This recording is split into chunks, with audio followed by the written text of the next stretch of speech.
Yo creo que un director que crea que si no está él, las cosas no funcionan, el que no funciona es él. Yo no estoy tan de acuerdo con la generación X, en donde dicen, es que estos chavos quieren ya ser el director luego y demás. El mundo no es nuestro. El mundo es de los millennials y de los centennials. ¿Es posible separar la presión del trabajo de lo personal? No creo, porque tú los problemas te los llevas a tu casa. No se acaban cuando te subes a tu coche para irte a tu casa. Te los llevas aquí. CR7 no fue CR7 simplemente porque fue un tocado de Dios. Messi, Nadal, Serena Williams, Sabalenka. Es gente que todo el tiempo está pensando en cómo ser mejor y que todo el tiempo se está retando para poder ser mejor en su disciplina. Yo no hago ejercicio porque no tengo tiempo.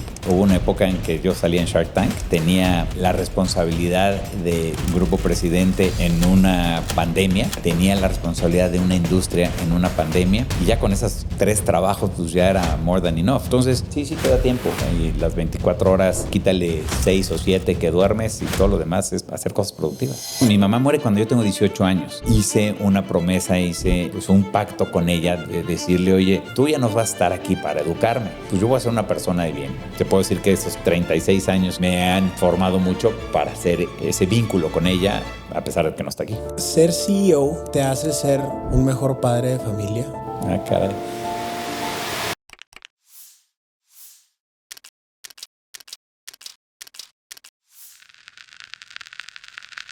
Bienvenidos a Entre Mundos, un podcast de Sondela. Hoy tenemos el gran honor de platicar con Braulio Arzuaga. Braulio, muchas gracias por este espacio. Estamos muy contentos de platicar contigo. No, nada, al contrario. Muchas gracias por considerarme. Ya lo he dicho muchas veces. Para mí, soy un apasionado de los viajes, soy un apasionado del turismo.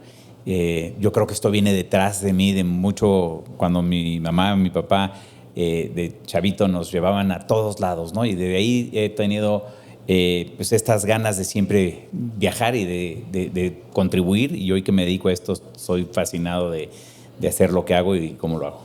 ¿Cuál es uno de los recuerdos que tienes de esos viajes con tus papás que tenías de chico? ¿A dónde te llevaron? Es complicado, ¿no? Mi mamá muere cuando yo tengo 18 años y muere de una manera intempestiva. Ella era muy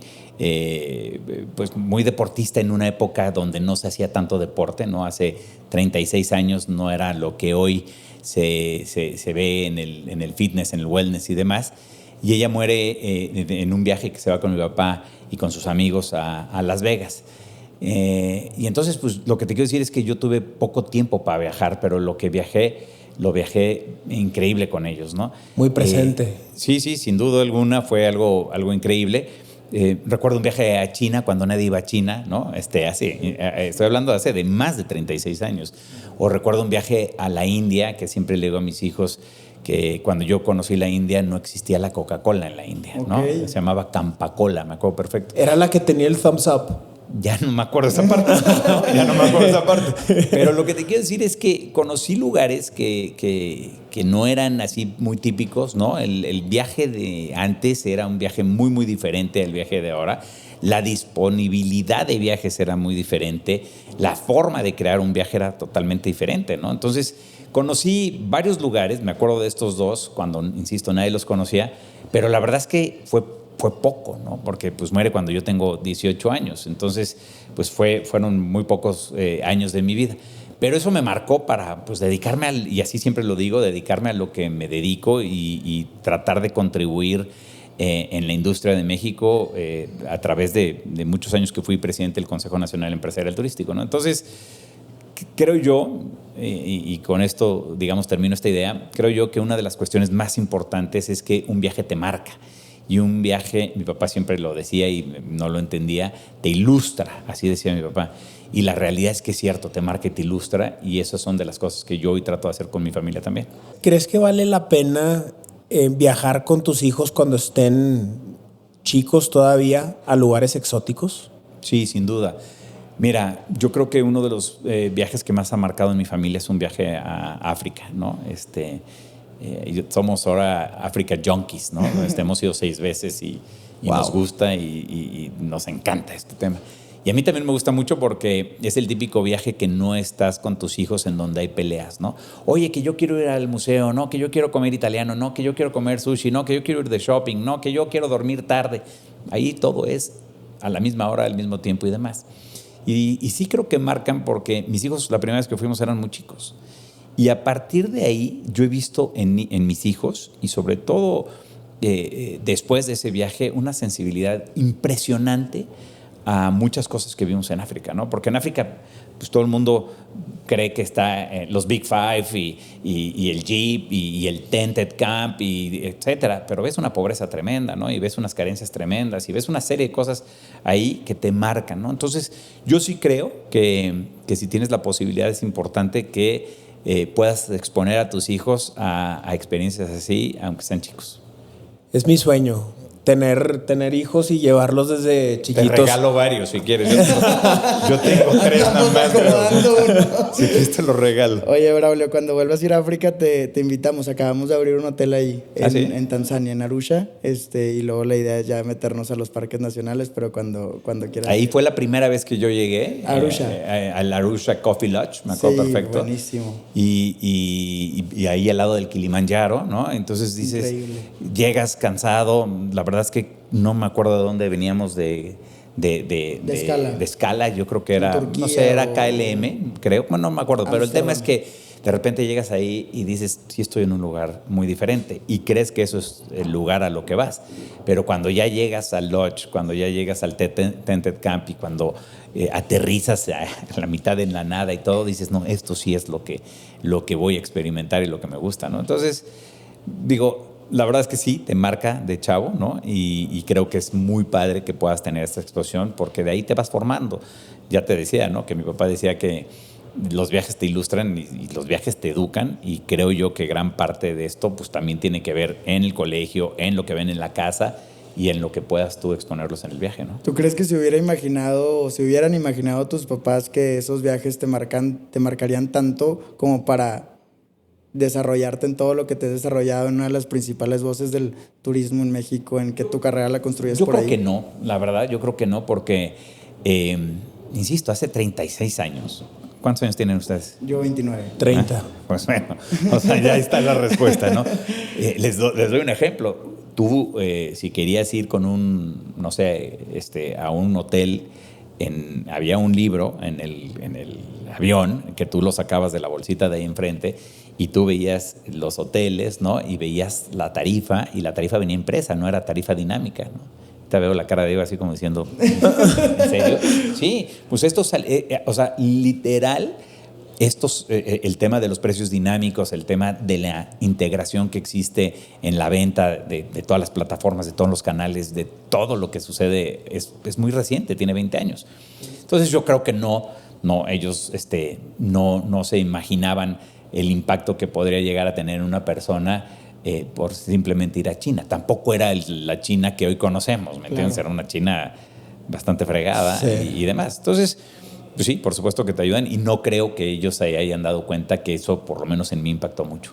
Oye, Braulio, hay muchos temas de los que queremos platicar contigo. Voy a pivotear un poco la plática, pero hay personas que piensan que no puedes impactar realmente en una empresa si no eres founder. ¿Qué piensas de eso? No, nada, al contrario. Yo creo que lo que debemos de entender es que cada una persona es una pieza fundamental en lo que hace, ¿no? Tú puedes estar en una empresa muy grande, tú puedes estar en una empresa muy chica, puedes estar en una empresa de tecnología, puedes estar en una empresa de servicios, en lo que tú quieras y mandes, pero por supuesto que no es así. O sea, no es que si tú no eres el founder, si no eres el empleado 1 o 2 o el que trae la idea, no vas a hacer un impacto en esto, ¿no? Aquí hay 5,000 personas. En esta compañía aquí hay 5,000 personas, o un poco menos de 5,000 personas. Y literal, todos hacen la diferencia en lo que hacen, porque al final de cuentas nosotros nos dedicamos a cumplir esas experiencias, esas expectativas que tiene el cliente cuando lo ve en la página de internet, ¿no? Entonces, toda la suma de todo eso, por supuesto que ayuda. Y yo te diría que al contrario, muchas veces hay posiciones muy importantes que tienen mucho más impacto que el CEO o que el fundador, ¿me entiendes? Yo vengo también de ventas, ¿no? Antes de ser director, fui director de ventas y ahí las personas de ventas, de marketing y etcétera, son las que causan ese impacto para poder tener en el top line pues lo que primero se debe tener, que son los ingresos, para después poder cascadearlo en el estado de resultados. Entonces, no todo el mundo tiene impacto, todo el mundo debería tener impacto. Oye, Braulio, y en ese mismo tema, siento que se está poniendo como medio de moda entre los jóvenes querer ser CEO o querer, como que es un atractivo, como que se está poniendo de moda y a veces no vemos toda la realidad de lo que es ser. ¿Cuáles crees que son las presiones que la gente normalmente no ve de ser el CEO de una empresa tan grande como? No, bueno, como hay 2.200, ¿no? Y sobre todo cuando te toca pandemia o cuando te toca las crisis que te pueden llegar a tocar, ¿no? Yo llevo 20 años en esta compañía, 5 de ellos fueron COVID, ¿no? O sea, el COVID y la recuperación. Otro año fue, o año y medio, si quieres, vamos a ponerle 2 para cerrar, fue el H1N1 en el 2008-2009. Entonces, de esos 20 años yo llevo 13 en un entorno normal, 7 en un entorno de presión terrible por de crisis. Incertidumbre. Y de incertidumbre, de lo que tú quieras y mandes. Entonces, es complicado. Yo lo que te diría, yo no estoy tan de acuerdo con la generación X, yo soy generación X, en donde dicen, es que estos chavos no tienen, no quieren ya ser el director luego y demás. Yo no creo, la verdad es que gente de su edad, de 20, 30 o menos de los 20, deban de pensar y deban desesperarse tan rápido. Pero lo que yo sí estoy súper sensibilizado es que el mundo es de ustedes, el mundo no es nuestro. El mundo ya no es de la generación X, ni de los baby boomers, el mundo es de los millennials y de los centennials. Entonces, sin que todo sea la inmediatez que ustedes están acostumbrados por el celular y picar y tener la opción, y ahora con ChatGPT o con Claude te vuelves loco con lo que puedes hacer. Yo, sin volverte loco de querer ya ser el director, porque sí hemos contratado a millennials y centennials en la compañía que de repente pues ya quieren la posición de liderazgo más alta. También debemos de entender que el mundo ya no es nuestro, o sea, el mundo es como lo piensan ustedes y como lo ven ustedes. Y nosotros nos debemos hasta cierto punto también adaptar para también adaptar los productos que nosotros vendemos, ¿no? Estamos hoy en un restaurante súper clásico, ¿no? Es un restaurante que lleva 25, 26 años siendo líder en los steakhouse en México. Pero probablemente ya no es la experiencia que buscan ustedes, ¿no? Entonces hay que ver qué les vamos a hacer. Entonces la respuesta rápida es no se tiene que ser el CEO al cuarto para las 12 y a la segunda de cambio, pero también debemos de entender que el mundo ha cambiado y que el mundo es de estas generaciones.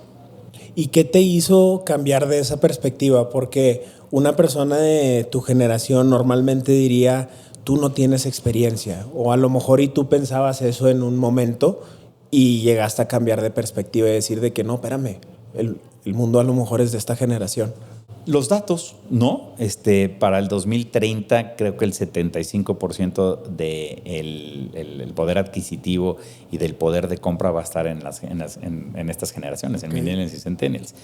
Entonces, ¿para qué creamos producto? Para mi generación, porque yo soy el director de aquí y yo me gusta la caoba negra, o no sé de qué color sea esto, y lo clásico y tal, o hacemos productos para los jóvenes. Okay. Entonces, yo creo que debemos estar muy sensibilizados, las personas que estamos en posiciones de liderazgo, debemos estar muy sensibilizados de los datos que nos marcan las tendencias.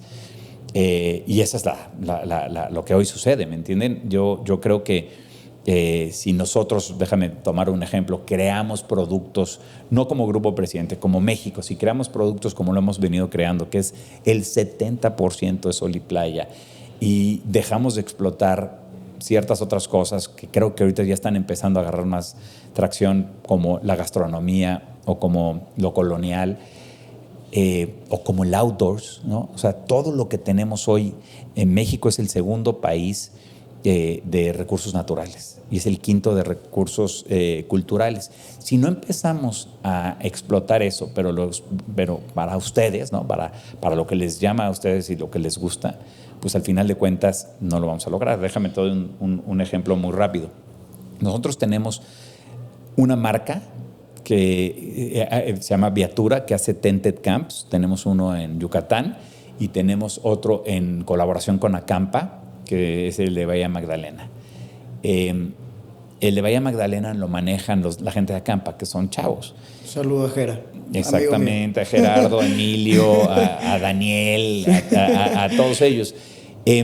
Yo a mí cuando me plantearon que el baño estaba afuera, que pues te tenías que bañar con un frío tremendo, porque pues en Bahía Magdalena en la noche o en la mañana hace un frío tremendo, y que no era la comodidad de levantarte, estirarte y pasar al baño, pues yo dije, oye, esto no va a jalar, ¿no? Pero es un laboratorio que nosotros estamos haciendo y está jalando muy bien. Entonces, yo ni me acuerdo de la pregunta que me hiciste, pero al final lo que quiero decir es, sí es un mundo de ustedes, sí es ustedes tienen el poder para hacer las cosas. La gente piensa de una forma diferente, los jóvenes piensan de una forma diferente y piensan bien.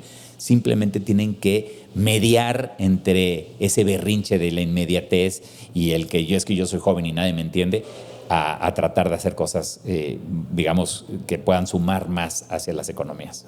Braulio, por momentos a mí, de forma personal, me ha costado mucho separar el rol y las responsabilidades que tengo dentro de mi empresa, hablando de las presiones también que surgen al estar en una posición de responsabilidad y liderazgo de mi persona. ¿Es posible separar la presión del trabajo de lo personal? No creo. Yo tengo vitiligo, ¿no? Y me había valido, porque pues me había valido. Bueno, ahorita me vale un poco también. Pero la realidad es que no, porque tú los problemas te los llevas a tu casa. Y el problema de que si se están dando las ventas en la agencia o no se están dando las ventas, o que si estás operando bien el grupo o la familia que está por allá es correcta o no se acaban cuando tú te subes a tu coche para irte a tu casa. Te los llevas aquí.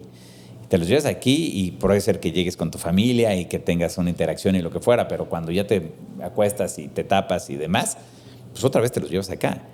Entonces, debemos estar conscientes como personas que debemos de cortar, que debemos de alimentarnos esta parte de wellness que habíamos hablado al principio y que son importantes para poder crecer como persona, para poder vivir correcto y demás. Nosotros en nuestra generación esas cuestiones de salud mental no existían, ¿no? Nosotros, si yo a mi papá a los 18 le decía, oye papá, yo creo que necesito un psicólogo porque tal, me dicen, bueno, ¿tú estás loco o qué? Si yo le hubiera hecho de un psiquiatra, no sé qué me pasa. Hoy ustedes están mucho más sensibilizados de que, oye, pues ¿sabes qué? Tal vez tengo que parar, o tal vez tengo que meditar, o tal vez tengo que hacer un X cosa, un ejercicio X para poder liberar ese estrés. Pero al final de cuentas también te llevas el problema a tu casa y duermes con él, ¿no? A mí me pasa muchísimo que yo de repente ya me acuesto y ya estoy listo para descansar y de repente empiezo ¿y por qué no hiciste? ¿Y por qué no tal? ¿Y por qué no tal? Entonces, pues no, es bien difícil separar esa parte, como no se guarda en el cajón de mañana vengo y me lo vuelvo a poner, ¿no? Es bien complicado. Sí, a lo mejor no puede no existir, pero sí se puede disminuir haciendo técnicas, a lo mejor deporte, meditación. Y justo te quería preguntar, Braulio, ¿cuál es la rutina ganadora que tiene que tener una persona si quiere ser un empresario exitoso? Mira, es simpático. Me lo han preguntado muchas veces y te lo voy a contestar en dos formas. Literal, yo conozco mucha gente que dice, yo no hago ejercicio porque no tengo tiempo. Y literal, te lo puedo enseñar ahorita en mi teléfono. Mañana mi clase se llama Hybrid, ¿no? Que es entre un CrossFit y un funcional. Empieza mañana a las 5:40. Y mucha gente me dice, oye, pero pues mejor pues tú eres el patrón, ¿por qué no vas a la de las 7? ¿Por qué no vas a la de las...? No tengo tiempo, ¿me entiendes? Y yo me tengo que levantar mañana a las 5 o 10, ¿no? Para bañar, vestirme, ir a tu clase. Pues a la clase que empieza a 5:40, ¿no? Y obviamente me hablan de usted, señor, ¿usted quiere esta pesa? No, güey, háblame de todo. Pero lo que te quiero decir es, el día empieza para mí muy temprano y empieza haciendo ejercicio. Yo estoy escribiendo un libro y ese libro tiene que ver con un paper de Harvard que yo leí una vez en un avión y que me marcó muchísimo. Y el libro es como de atletas corporativos, ¿no? Y tiene que ver con la pirámide de rendimiento ideal. Y la pirámide, lo más bajo de la pirámide y la parte más ancha, digamos, de la pirámide, tiene que ver con la capacidad física. Y la capacidad física la tienes que nutrir, ¿no? Tú tienes que hacer ejercicio para estar fuerte, para verte bien, pero también para poder oxigenar el cerebro, ¿no? Entonces, sin meterme mucho en ese tema, pues el día empieza en ejercicio. Y no tienes que ser un atleta y no tienes que ser el mejor en eso y no tienes que ser el mejor de la clase y no tienes que ser el que más cargas, ni mucho menos. Todo a tu ritmo, porque esa parte te va alimentando, insisto, para tener ese fundamento grande en esa pirámide. Después a mí fíjate, una de las cosas que yo he aprendido, y ahorita si quieren regresamos a la pirámide, yo he aprendido a no tomar tanto café como tomaba antes. Yo era una persona que probablemente llegaba a la oficina con 4 expresos dobles ya en mi ser, ¿no? Okay. Más 3 que me tomaba antes de las 11, 12, pues me tomaba 7, 8 expresos dobles, ¿no? Y eso obviamente, pues en mi sistema nervioso y en mi mente, pues obviamente no sumaba. Entonces también son cosas que he aprendido a dejar, ¿no? Me costó muchísimo. Hoy me tomo un café nada más, no porque me haga mal, ni mucho menos. Hoy, de hecho, está muy de moda el café. Pero al final de cuentas, pues eso no me gustaba. ¿Y lo sustituiste con algo o nada más lo dejaste? Lo fui bajando poco a poco y me tomo uno y nada más, ¿no? Al principio me decías que, hola, Braulio, buenos días, ¿qué? ¿No? Buenos días, ¿qué? De buenos, ¿no? Pero bueno, ya mi sistema ya no necesita tanto café y demás. Y lo que yo también tengo claro en ese día ideal es que para mí la gran forma de pensar, de poder contribuir, de poder hacer cosas, es en la mañana. O sea, para mí está muy marcado que en la mañana soy muy productivo, en la tarde, bueno, a media tarde, déjame decirlo así, soy más o menos, y ya al final soy terrible. Y por eso mismo mi tarde o mi día no termina a las 9 de la noche como mucha gente cree que, y sobre todo aquí en los latinos y los mexicanos y demás, pensamos que si llegamos a las 8 y fuimos el primero y nos vamos a las 9 y fuimos el último, somos los más productivos. Y no, yo ya me di cuenta que pues yo, la verdad, a las 6, 7 de la tarde yo ya estoy pelas, o sea, y a mí me encanta aparte llegar a mi casa, ver a mi familia, que poco la veo, y estar un poco con ellos y meterme al sauna. Entonces, y ahí me dan el sauna me da muchas cosas, ¿no? Me da muchísimas cosas en la parte, digamos, física, y también me da una tranquilidad de meditar. Entonces, te eché un rollazo, pero básicamente yo te digo, debe de empezar con ejercicio, porque es la parte más importante para poder no estar bien, fuerte y fit y demás, porque bueno si lo estás así, pero poder estar también oxigenado y etcétera. Sí, el verte bien termina siendo una consecuencia de... Sí, no, y no sé si ustedes qué ejercicio hagan, pero cuando haces ejercicio, yo corrí muchísimo tiempo, cuando yo me acuerdo que corría las largas distancias para entrenarme para el maratón o para el medio maratón o para lo que fuera, no, o sea, yo llegaba como cansado, pero cansado con energía, rico, ¿no? O sea, sí. Y entonces era eso. En resumen, es levantarte a hacer ejercicio. Por supuesto que desayunar y tomar lo que tengas que hacer para igualmente no saltarte eso. Yo no soy del tema de los ayunos intermitentes y demás. Y luego identificar cuándo eres mejor para algo, ¿no? Y en mi caso es en la mañana, en la tarde más o menos, y en la noche, pues ya. Y termino con algo que me tranquilice. Y una mañana temprana comienza con irte a dormir temprano. Sí, y vas a decir qué rara respuesta me va a dar este cuate. Yo hoy me invitaron a un concierto que se me antoja mucho, y luego me invitaron al cóctel con el cantante y el no sé qué, y dije, perdón, no, yo mañana me levanto a las 5, mucho gusto, no. Gracias a Dios mi esposa es un poquito igual que yo, ¿no? Porque si no me mataría. Pero sí, o sea, ¿qué quiero decirte con eso? Pues también hay trade-offs, o sea, hago una cosa y dejo de hacer otra cosa. Claro. No puedes hacer todo, ¿no? Y hay cosas que tienes que es un trade-off, que dices, venga, esto sí lo puedo dejar y todo. Y otra cosa que es un sacrificio, ¿no? No te voy a decir que este concierto era el que más quería ir en mi vida y no es un sacrificio, pero al final de cuentas hay sacrificios que tienes que hacer para poder estar conectado en el día y poder ser productivo. Claro. Yo me relaciono mucho con lo que dijiste del atleta corporativo. El año pasado me puse como a compararme a mí mismo con mi rendimiento en la empresa con los atletas.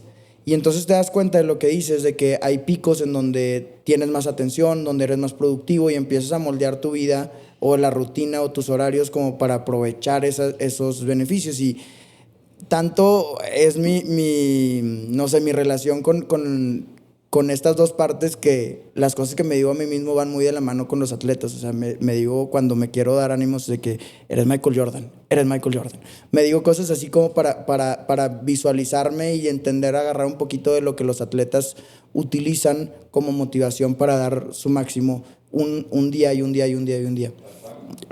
¿Qué relación le ves a un atleta de alto rendimiento con una persona en el mundo corporativo? Mira, me queda muy tranquilo, ya vendí un libro, que seguramente es el tuyo. Yo voy a ser el primero, pero me lo firmo. Por lo menos ya vendí uno. No, mira, si tú piensas, CR7 no fue CR7 simplemente porque fue un tocado de Dios. Messi, Nadal, Max Verstappen, Djokovic. O sea, no, esos cuates no son, y dije puros hombres, Serena Williams, Sabalenka y el grande, etcétera, ¿no? Lo que quiero decir es que no son tocados, sí son tocados por la mano de Dios, ¿no? Porque son gente que ha hecho unas cosas impresionantes, pero también es gente que está dándole 8 horas al revés. 8 horas dándole al revés para que le salga perfecto el tiro, ¿no? O que está metido en el gimnasio para poder tener las ondas G cuando va en el coche, ¿no? Entonces, es gente que todo el tiempo está pensando en cómo ser mejor y que todo el tiempo se está retando para poder ser mejor en su disciplina. En cambio, el ejecutivo no es así, ¿no? El ejecutivo, hay gente también tocada por Dios que es súper inteligente y lo que fuera, pero no estás tú entrenando para ser el mejor. Estás teniendo mucha exposición a diferentes cosas que te van curtiendo como directivo y lo que fuera, pero al final de cuentas no tienes esa misma disciplina y esa misma entrenamiento que un atleta corporativo. Entonces, eso es lo que yo trato de escribir en el libro, ¿no? ¿Por qué hay gente que en el deporte hace unas cosas impresionantes? ¿Por qué también hay gente que en el negocio hace cosas muy importantes, pero que no son, digamos, complementarias en las disciplinas como lo hacen y demás? Entonces, básicamente, lo que dice la pirámide de rendimiento ideal es eso, fortalecer la capacidad física. Después es fortalecer la capacidad emocional. Después por arriba está fortalecer la capacidad mental. Y después la capacidad espiritual, ¿no? Órale. Entonces, son esas como 4 partes que yo veo que esa pirámide es una pirámide como una escalera, ¿no? Que nunca la alcanzas, porque las metas que te vas poniendo son mucho más arriba. Pero tú tienes que ser fuerte, después tienes que ser una persona en la parte emocional correcta, no puedes ser una persona que grite, es una persona que tu inteligencia emocional no sea la mejor, etcétera. Tu capacidad mental es importante porque pues también tú tienes una responsabilidad y tienes que entregar números. Y hasta el final, lo que dice la capacidad espiritual es, pues tú la puedes llamar como quieras, ¿no? La puedes llamar Dios, la puedes llamar Jehová, la puedes llamar luz, la puedes llamar ayahuasca, la puedes llamar lo que tú quieras, pero al final es una fuente de inspiración para todo lo demás. Entonces, eso es lo que rige mi día, eso es lo que trato de hacer, eso es lo que estoy tratando de escribir. En mi vida he escrito más que un correo, entonces me está costando un buen, pero pues lo estoy tratando de hacer porque quiero compartir ese tipo de cosas que a mí me han llamado, que me han marcado, perdón, y que si pueden servir para otras personas, pues encantado la vida.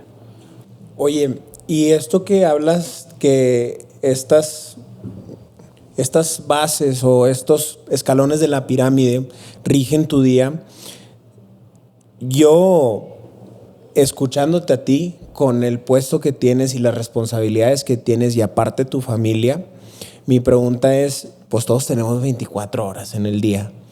¿alcanzas a hacer todas esas cosas en un día y eso para ti es el balance? ¿O el balance lo puedes encontrar con etapas en tu vida en donde ahorita estoy enfocado en esto y en otra etapa de mi vida me enfoco más en esto? ¿Cómo encuentras ese balance? Soy muy inquieto y siempre he sido muy inquieto. Entonces, pues yo hoy, a ver, si me voy 5 años atrás, hubo una época en que yo salía en Shark Tank, tenía la responsabilidad de Grupo Presidente en una pandemia, tenía la responsabilidad de una industria en una pandemia, y ya con esos 3 trabajos pues ya era more than enough, ¿no? Y sí, todo el mundo tiene 24 horas. Hoy ya dejé de salir ahí en Shark Tank, ya dejé de ser el presidente del Consejo Nacional Empresarial Turístico, pero pues me busqué otra cosa, que es ser profesor, ¿no? Entonces hoy soy profesor en la universidad y me gusta ser profesor en la universidad y demás porque me gusta aprender de los jóvenes y tratar de que los jóvenes aprendan de mí.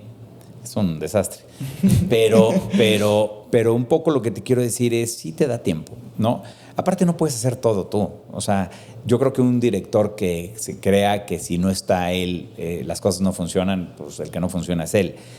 Yo tengo el mejor director de ventas, yo tengo el mejor financiero, yo tengo el mejor operador de restaurantes, yo tengo el mejor comprador de vinos y de insumos, porque ellos son los que hacen esto. O sea, yo soy el que tengo que guiar cierta parte de la estrategia, pero yo no le puedo enseñar al de ventas cómo vender o al de compras cómo comprar, ¿no? Entonces, sí te da tiempo de todo, y las 24 horas, quítale 6 o 7 que duermes y todo lo demás es para hacer cosas productivas.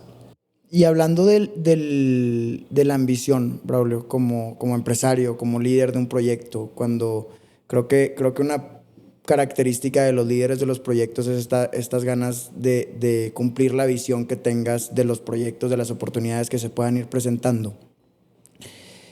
¿Cómo manejas tú la ambición de querer más de exactamente lo que decías de, sabes que esto puede ser suficiente por ahora, o se me ocurre esta idea, porque estoy seguro que ideas te han de sobrar de cosas nuevas que intentar? ¿Cómo mides esa ambición y hasta dónde es saludable tener esa ambición como emprendedor? Mira, yo creo que la ambición tiene que ser medida. La ambición desmedida de que pasas por encima de una persona para poder llegar a esto, o recortas las esquinas, como dicen los americanos, para poder llegar a esto, o haces cosas que no son las que están dentro de tus valores, pues esa ambición es la que a mí no me parece buena, ¿no? Hay muchísima gente así, y hay muchísima gente que lo que le mueve es el dinero, o es el estatus, o es lo que fuera. Hay que tener una cierta dosis de ambición, ¿no? Porque también, por otro lado, me da la peor flojera el que está ahí sentado viendo la tele todo el día.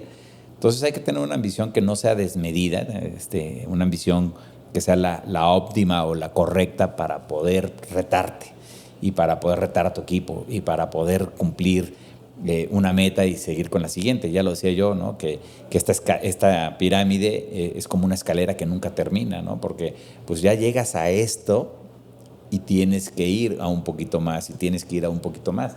A mí lo que me gusta es no ser tan ambicioso en ese sentido, sino estar incómodo en la meta o en el paso antes de llegar a la meta, ¿no? O sea, lo que no quiero es estar cómodo de decir, bueno, pues bueno, estamos 3% abajo del presupuesto, pues 3% no está tan mal, ¿no? Pues no, más bien hay que estar 3% arriba. Y eso es lo que a mí, de repente, en esa situación incómoda que tú te pones y que también pones a tu equipo, yo creo que es ahí donde se crean muchas cosas. Braulio, ¿ser CEO te hace ser un mejor padre de familia? Ah, caray. Ser CEO te hace perderte muchas cosas de tu familia, pero tampoco me puedo lamentar de que me he perdido muchas cosas, porque también creo yo que soy un padre presente, creo que les he dado una enseñanza a través de lo que yo hago, que no estoy en la tele viendo nada más el partido de fútbol, sino que siendo un CEO puedes ser papá presente, aunque te pierdes de muchas cosas. La realidad es que yo he dejado, ya mis hijos ya están grandes, ¿no? Pero cuando eran niños, pues muchas veces te pierdes el festival y te pierdes el no sé qué. Y sobre todo yo también en la industria en la que estoy, que viajas demasiado, ¿no? O sea, el ser titanio en Aeroméxico pues, no es nada padre, es al contrario, significa... ¿Cuánto tiempo he pasado aquí? Exacto, ¿cuánto tiempo pasó por acá? Entonces, lo que yo quiero decir es una buena pregunta y es una pregunta dura, pero no, yo creo que sí se pierden cosas, pero luego las puedes arreglar, ¿no? O sea, yo me perdí muchas cosas de los festivales y de no sé qué, de no sé cuánto y de el colegio de mis hijos, pero creo que lo puedes arreglar. No se pelea una cosa con otra y no se debería de pelear, porque al final eres primero papá y después eres hijo. Braulio, entendemos que la relación que tienes con el arte y todo el gusto fue como un gusto adquirido que te transmitió tu papá. Sí, tal cual. ¿Qué recuerdos tienes de cómo empezó esa pasión compartida que tienen por el arte? Pues fíjate que mi papá era consejero del Museo de Arte Moderno y pues yo en chavito, pues no tenía ni idea qué era ser consejero, no sabía ni qué era el Museo de Arte Moderno, y menos sabía qué era el arte. Pero esas pláticas, ¿no?, que tú oyes de tu papá o de tu mamá también, ese tema de ir a los museos, digamos, a temprana edad y de tener esa exposición hacia esto, pues me empezó a gustar. Luego resulta que tuve algunos viajes a Oaxaca. Yo creo que todos los coleccionistas empiezan por Oaxaca, ¿no? O sea, por el arte oaxaqueño. Y entonces empecé a conocer a hoy gente que es súper importante en el arte, como Sergio Hernández, haz de cuenta. Y entonces, pues es un mundo muy padre, porque es un mundo igual que te hace muy sensible a muchas cosas. Y entonces por ahí me fui metiendo, ¿no? Resulta que después también a mi esposa le gusta mucho.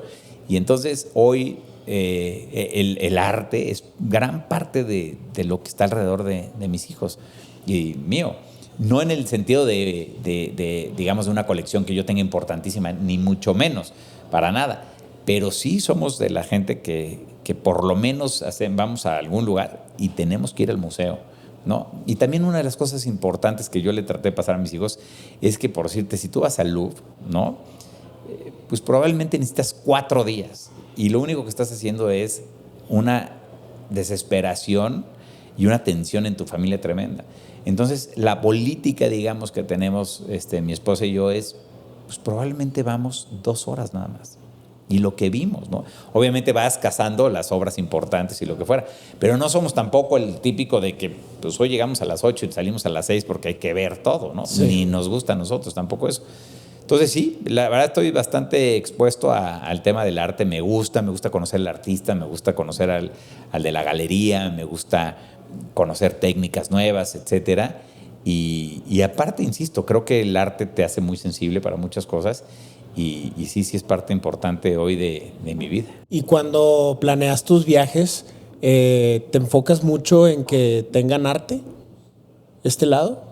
Pues no necesariamente, ¿no? En todos lados hay arte, sí, ¿no? Y también lo que es impresionante es en todos lados hay ya unos museos espectaculares. A mí me choca, yo soy un fiel admirador de México, promotor de México y todo, pero yo creo que la peor tontería que hemos hecho nosotros en México, en la Ciudad de México, es decir que somos la ciudad con más museos en el mundo.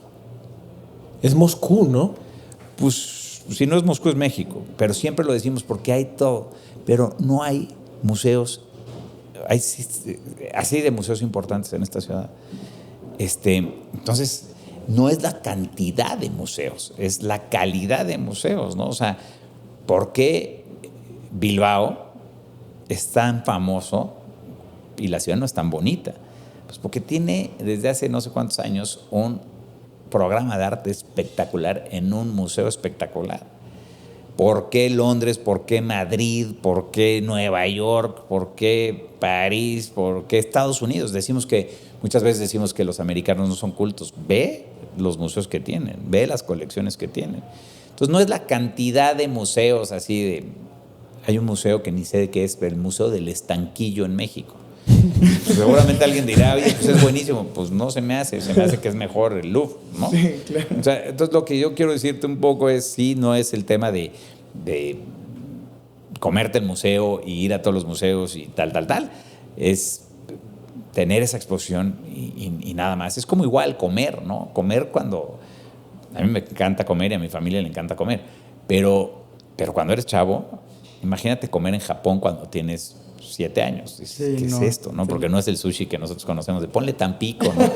Entonces, Filadelfia. Filadelfia y no tienes chilitos. Entonces, empanizado, no, mejor. pues el comer en esas épocas es comer terrible y es unas peleas ahí con los hijos y todo, pero pues es que aprendan el tema, ¿no? Oye, ¿y tu papá te enseñó a admirar una obra de arte o te preguntaba qué sientes? No, nada. No. Yo creo que fue la conversación que yo oía en mi casa y las visitas y etcétera. Y de repente pues te empieza a gustar. Y también te tienes, o sea, ya te decía yo que te da mucha sensibilidad, pero también te educa mucho, ¿me entiendes? También tienes que aprender y luego tienes que entender y luego tienes que identificar que este es un cuadro de no sé quién y esta es una escultura de no sé cuántos y te da una conversación y es padre. Oye, y nos platicaron que tú mantienes una promesa que es tu luz cuando sientes que te desvías del camino. Sí. ¿Cuál es esa promesa y para quién es esa promesa? Ya hablaba yo al principio que mi mamá murió cuando yo tenía 18 años de una manera ahí medio rara. Bueno, más bien lo cuento, no vayan a creer que mi papá la empujó, ¿no? A ella le dio una condición en las venas, se llama DIC, que se le coaguló la sangre por dentro, ¿no? Entonces murió de una forma muy fea. Pero ay, caray, ya se me fue. ¿Cuál fue lo que me preguntaste? La promesa. La promesa, perdón. No Pero una vez cuando ella muere, ¿no? Pues yo muy chavo, hice una promesa, pues un pacto con ella de decirle, oye, pues tú ya no vas a estar aquí para educarme. Yo siempre lo he visto así, yo dejé de ser niño muy, muy joven, ¿no? O dejé de ser joven muy temprano, porque de repente me tuve que yo poner a formarme, ¿no? Mi papá vive aún y en ese entonces era súper duro, súper difícil, súper complicado. Ya les decía yo que si yo le decía necesito llorar para mi duelo, me decía aquí no se llora, o si yo necesito un psicólogo para poder desahogarme, aquí no hay psicólogo, claro. Si no eres loco, no sé qué. Entonces lo que yo hice fue un pacto con ella, de decirle, oye, pues yo voy a ser una persona de bien, yo voy a ser una persona que va a contribuir con mi familia, que voy a ser un buen papá, un buen esposo, que yo voy a ser una persona, un buen ciudadano, un buen mexicano, que yo voy a tratar de llegar a posiciones de liderazgo importantes y demás. Y eso me ha ayudado mucho, fíjate. Mi mamá murió el 19 de septiembre. Si yo les digo qué pasó el 19 de septiembre, ¿qué dicen ustedes? El temblor. No, uno. 3 temblores. En el 85 hubo un temblor muy duro en esta ciudad que se cayó y se devastó todo y hubo una solidaridad impresionante por parte de todo el mundo para rescatar gente y demás, porque no había la cultura de prevención que tenemos hoy. Después, ese fue el primer 19, en el 85. En el 91 muere mi mamá en un 19 de septiembre. Y luego vienen 2 otros temblores. En el último, un amigo mío estuvo en el edificio de Álvaro Obregón atrapado 8 o 9 horas. Entonces, para mí el 19 de septiembre es ese reset, esa luz que tú decías. Obviamente lo que más me marca es la muerte de mi mamá, pero pues ¿quién iba a pensar que en un mismo día iba a pasar 3 temblores tan fuertes en México, ¿no? Entonces, pues para mí está marcado y para mí es una señal tremenda, ¿no? Que me manda a alguien, que ese 19 de septiembre, que fue el día que murió mi mamá, yo abro los ojos ese día y lo primero que me acuerdo es eso, y lo primero que me acuerdo es el temblor, y lo primero que me acuerdo es ese pacto que hice de ser una persona de bien. Obviamente una persona a los 18 años o a los 19, ¿no? O a los 20 o a los 21 o a los 30, pues obviamente no, yo no soy un santo, ¿no? Y tampoco todo lo hice bien, ¿no? Hice muchas tonterías, me puse borracho muchas veces, hice las típicas cosas que hacen los jóvenes, pero siempre como que me pasaba y me ponía a reflexionar, oye, pues vas a hacer el pacto o lo vas a romper, ¿no?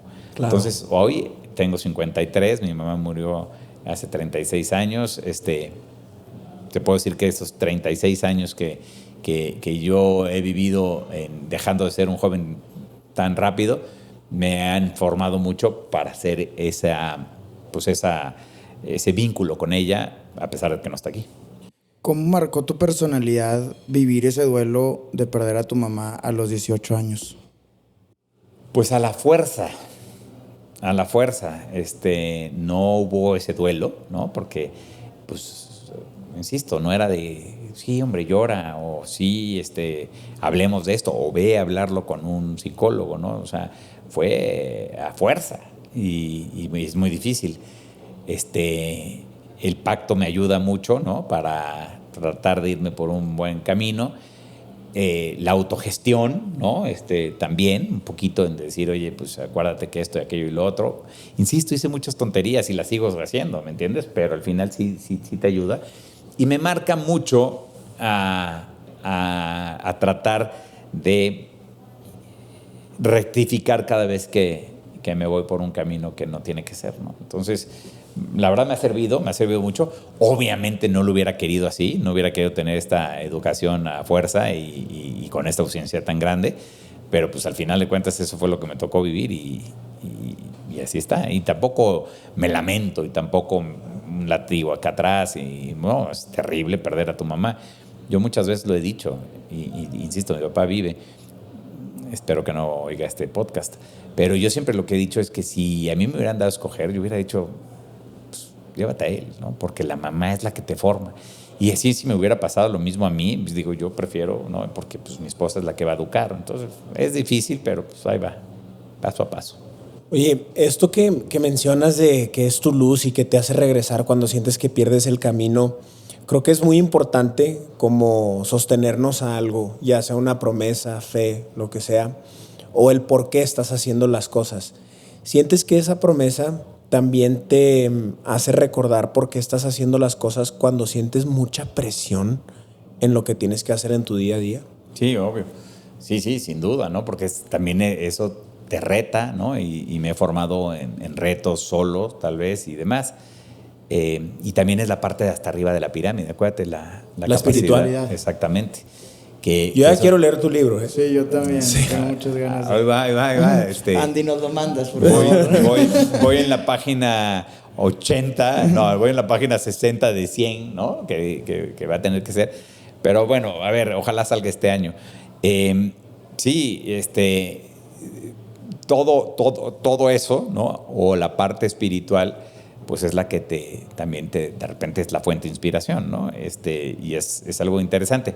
Y te digo, yo no soy muy católico. Yo la verdad es que fui muy católico y fui muy apegado a la religión y fue de ir a misa todo el tiempo, bueno, todos los domingos y cumplir bien la religión. Pero la realidad es que a mí también la religión tiene una deuda conmigo con todo lo que ha pasado en mi religión, ¿no? Yo soy católico y de repente ha pasado muchas cosas que dices, hijo, carajo. ¿Cómo ha pasado todo esto y cómo hemos dejado que pase todo esto?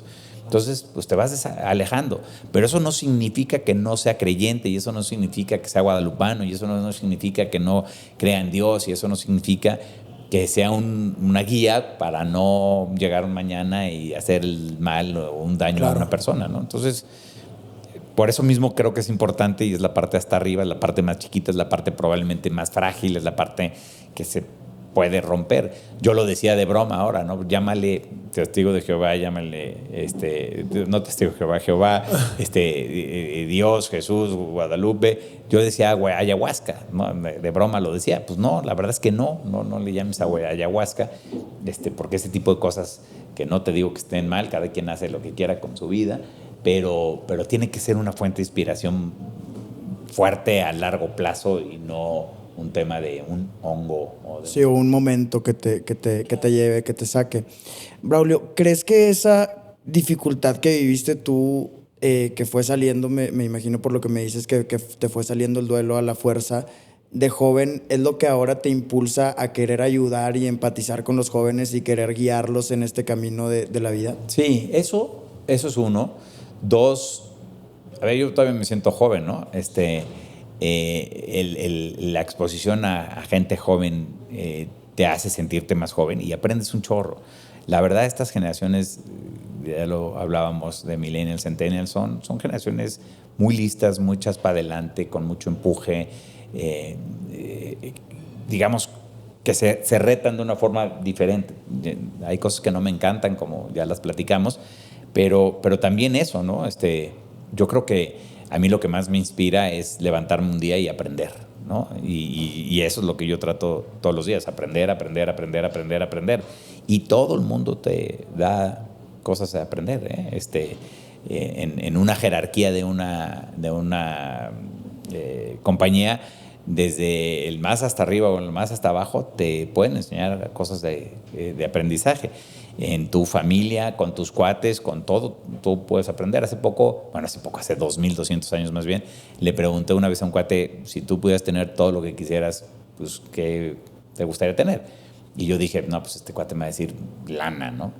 Y lo que me dijo es conocer todo, saber todo, tener la respuesta de todo. Pues eso te da todo, ¿no? Entonces, pues es interesante ahí más o menos meterte a que esta parte espiritual sea una guía fuerte, y tratar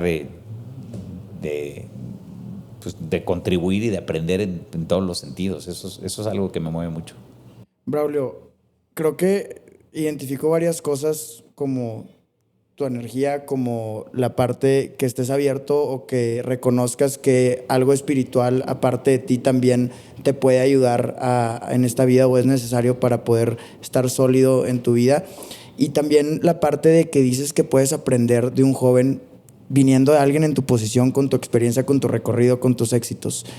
¿Siempre has sido así has vivido con esa sencillez o humildad, o hubo algo que te transformó? No, también son cosas que te vas curtiendo, ¿no? Siento yo que hice muchas estupideces de sentirme esto, aquello y lo otro de chavo, y no, te vas curtiendo y te vas dando cuenta de eso. Pero a ver, yo te doy ejemplos. O sea, hoy con Claude que hablábamos, ¿no? Hemos visto cosas en la compañía que están siendo gente joven que nos está ayudando a tomar decisiones importantísimas. Entonces hay que aprender sobre esas cosas que están haciendo, ¿no? La tecnología la manejan súper bien. Yo no soy nativo en tecnología, ¿no? Yo me adapté a esto, aquello y lo otro, y soy bueno, pero no soy así como nativo en esto. A mí también me da terror, por decirte ahorita, lo que va a pasar con los niños que están naciendo y que hoy son ya nativos en inteligencia artificial. Pues, ¿qué va a pasar? En serio, ¿van a estudiar o no van a estudiar? Mis hijos saben que tienen que hacer maestría porque yo se las exijo. Y se las exijo porque creo que no nada más es el aprender, sino también el cómo te relacionas y el network que haces. Pero, pues tal vez en 20 años esto ya no exista, ¿me entiendes? Entonces está complicado, está difícil. Si tuvieras que volver a estudiar, imagínate que es tu momento de escoger tu carrera ahorita en un 2026, ¿qué hubieras estudiado? Ingeniería industrial. Yo quería estudiar ingeniería industrial, que no es lo que recomendaría ahorita estudiar. Ahorita llegamos a qué recomendaría.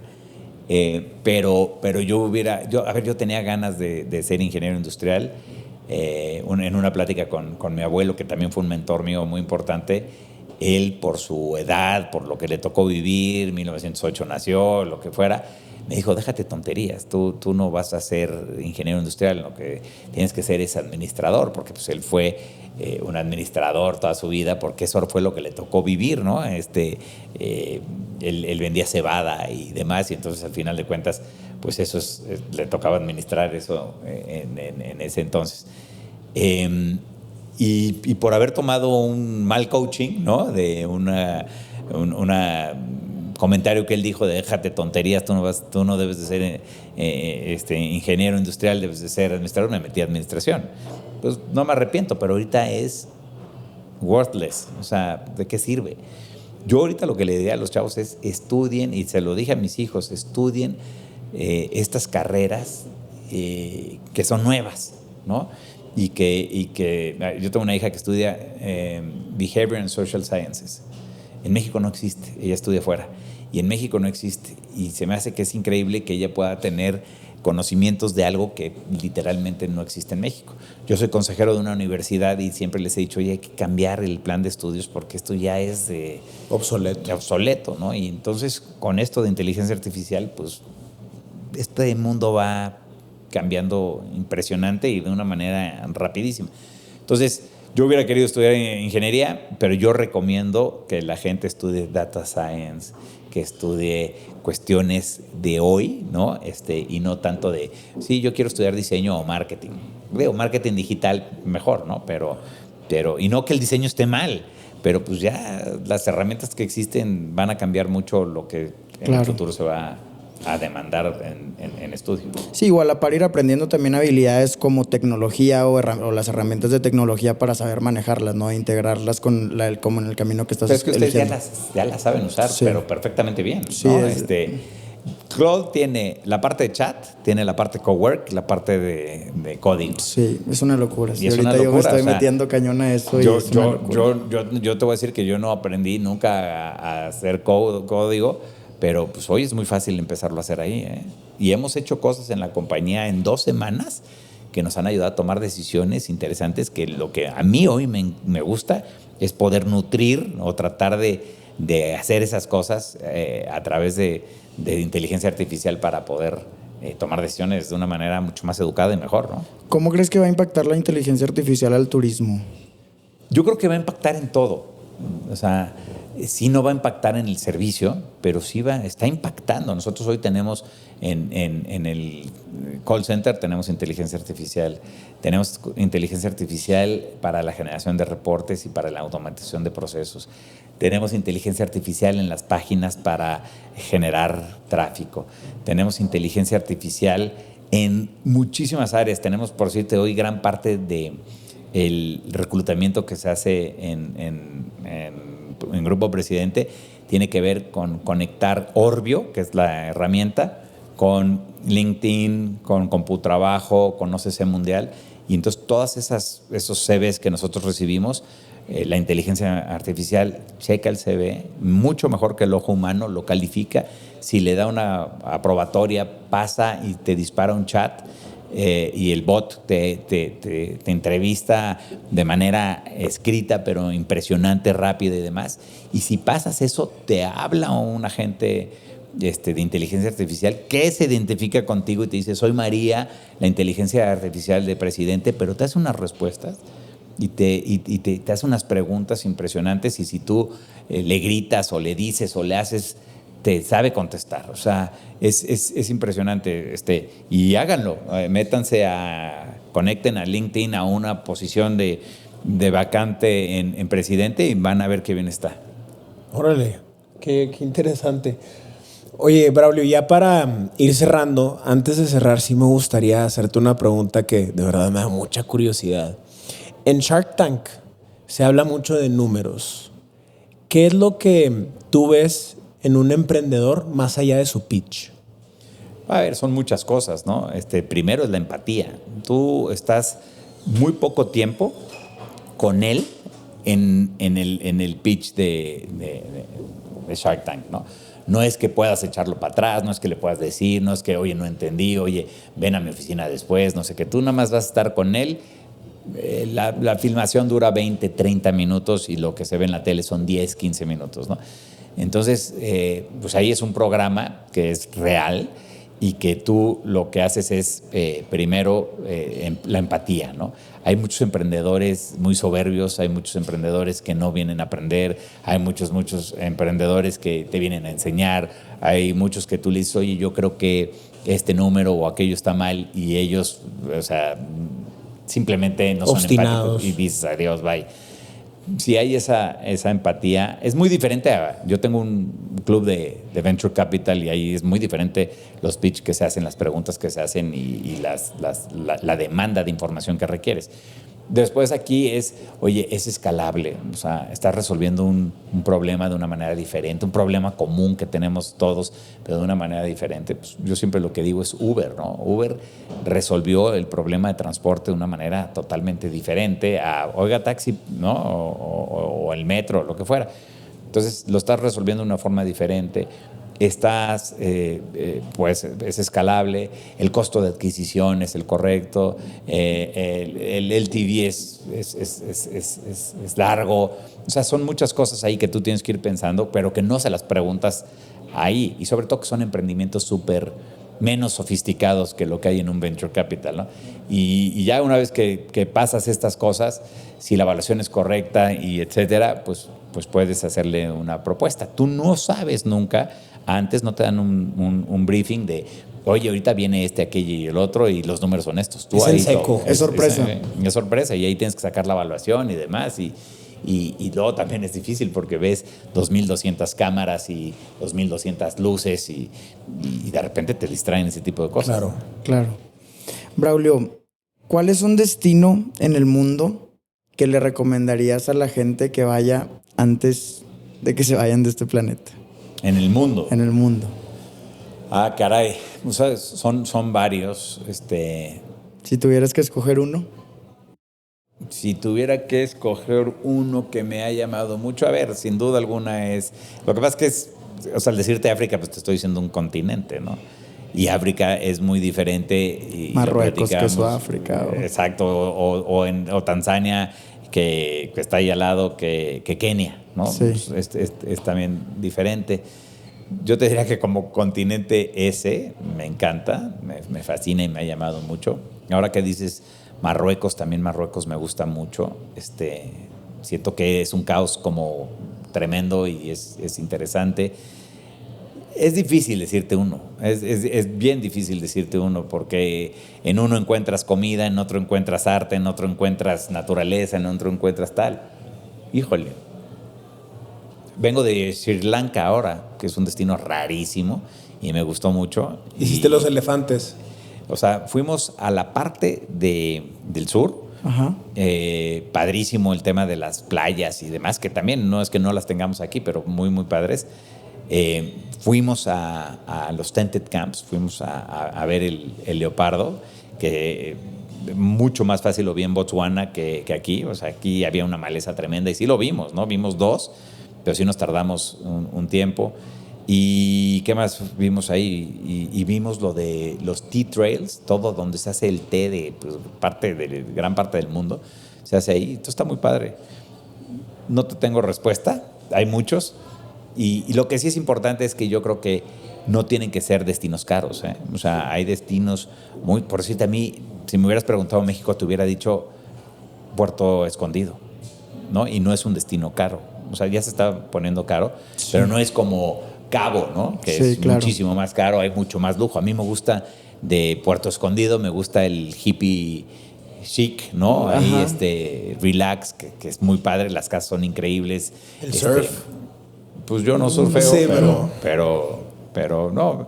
La Ventana aquí en México también me gusta mucho. Increíble. Mac Bay me gusta mucho. Oaxaca me gusta. Yucatán me fascina. Ya te dije muchos de México y muchos de todo el mundo y no te contesté lo que me preguntaste, pero yo creo que todos son padres y le sacas tú lo padre de eso, ¿no? Yo he estado en destinos horribles que de repente te dejan algo, ¿no? Y cuando regresas dices, caray, pues no estaba tan feo. Sí. Y luego son de las cosas que te acuerdas, ¿no? También de esas experiencias no tan bonitas en su momento, pero sí, que te estás marcan. Incómodo, ¿no? Pero que después dices, oye, caray, pues estuvo bueno, ¿eh? Sí, yo creo que lo importante es como alimentar ese espíritu aventurero, ¿no? De las personas que de repente nos nace y que por a veces miedo no lo hacemos, pero sí atreverse a hacerlo, como que independientemente del lugar, es como esa decisión, porque sí te abre muchos panoramas que quedarte en tu mismo lugar no te lo daría. Y la experiencia, o sea, experiencia.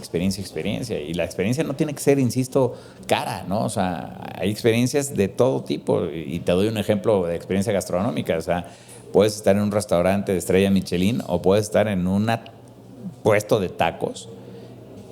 Puesto. Y es una experiencia increíble, ¿no? Entonces, no debemos de asociar la experiencia con el ticket. Al contrario, es lo que te va dejando, ¿no? Quiero platicarte un poco de nuestra empresa y del nombre que hay detrás. Sondela Travel. La palabra Sondela viene del Zulu, que es un dialecto que hablan unas tribus en Sudáfrica. y viene de la palabra Dela. Y nada más existe en ese idioma. Ellos le llaman Dela al anhelo más profundo del alma del ser humano. Y Sondela es cuando la persona y ese deseo se juntan en la línea del tiempo. ¿Cuál es el momento, Sondela, más remarcable que has vivido en tu vida? A ver, yo te diría que en la parte profesional, haber liderado la industria turística, que representa el 8.5% del PIB, 5.5 millones de empleados o de gente que hacemos de turismo, crecimiento, brecha generacional y brecha, ¿cómo se llama? De esto de entre hombres y mujeres mucho más corta. O sea, grandes bondades que tiene el turismo. Yo te diría así, rápidamente, mi momento Sondela en la parte de trabajo es haber liderado en el peor momento del mundo la industria, porque me da un orgullo tremendo. Y duró 8 años, comentaste. Yo estuve 6, pero fueron como 60. Sí. Pero literal, yo te diría eso, ¿no? Te podría decir una cosa más romántica, el día que yo... no. El día que más bien el haber, yo ya viéndolo hacia atrás, el haber liderado toda la industria, los hoteles, los aviones, el transporte terrestre, los restaurantes, las agencias, el golf, las marinas, y un largo etcétera, el haber sido esa persona que se tuvo que echar encima, en los hombros, toda la industria, ser el interlocutor de todas las subindustrias con el gobierno, mentarnos la madre entre el gobierno y nosotros y ganar algunas cosas y perder muchas otras. Para mí eso, yo siempre lo he dicho, yo soy una persona antes y después del CENET, y en la parte, digamos, en la parte de profesional, ese es mi momento. Hay un libro que se llama The Obstacle is the Way, de Ryan Holiday, que es un estoico moderno. Y habla de cómo cuando se te presentan obstáculos en la vida, normalmente los decimos, o sea, decimos de ellos como, chin, ¿por qué se me presentó esto? Y él lo gira y dice, esos son las oportunidades más grandes. Y me imagino que después de haber vivido eso, por más costoso que haya sido, por más duro, también te trajo cosas positivas, ¿no? Sí, no. A ver, yo me quería aventar del piso más alto de este edificio en el día 2. A ver, a mí me eligieron el último jueves de febrero. Ok, y para justo. marzo 16, creo que fue de marzo, sí, ya estábamos en las casas, ¿no? Entonces, fue terrible. Pero no, o sea, me dejó cosas positivas muchísimas, tanto en lo personal como en lo profesional, muchas cosas, me dejó muchísimas cosas con mis hijos, no, mira, es raro, pero yo también muchas veces dije que yo uno de los momentos que más me acuerdo cuando murió mi mamá era en las misas, que estaban llenas, porque era una tipaza mi mamá, las muestras de cariño, ¿no? Y me acuerdo de eso, o sea, me acuerdo como un momento muy padre, pues a los 2 días o al día había muerto mi mamá, y me acuerdo de un momento muy padre de saber que éramos queridos, ¿no? Entonces sí, los obstáculos te dan para adelante. Braulio, si pudieras dejarle un mensaje a todas las personas que nos están escuchando, ¿cuál sería? Que sigan esa pirámide: capacidad física, capacidad emocional, capacidad mental, capacidad espiritual, y que vean esa pirámide como una pirámide, que sea una escalera que nunca termina y que hay que alcanzar un éxito más o una meta más o un objetivo más, que hay tiempo, que hay que levantarse a las 5:40 o antes, y que hay que saber cuándo eres bueno para hacer las cosas y cuándo eres malo para hacer las cosas, y que mucho depende de ti y mucho depende de la ambición correcta que hablamos, no de la ambición desmedida, y que compren mi libro. Aquí ya tienes 2 clientes. Sí, y lo promocionaremos también. Muchas gracias, Braulio, por este espacio, por este tiempo. Nos vamos muy nutridos de información, y gracias por compartir un poco de quién eres. No, nada, muchas gracias a ustedes. Y yo les diría una cosa, siempre trato de terminar así. A mí me gusta ser muy activo en mi Instagram, es @BraulioArzuagaL. Y muchas veces que me escriben yo contesto, porque me gusta hacer también mucho como coach. Entonces, encantado. Y si gustó esto y de algo puedo servir, encantado estoy. Muchas gracias, Braulio. Dale. De verdad. Gracias. Qué honor tenerte aquí en nuestro podcast. No, Muchas nada, gracias, gracias. Braulio. Ha sido un honor y gracias a todos por escucharnos. Nos vemos en el próximo episodio de Entre Mundos.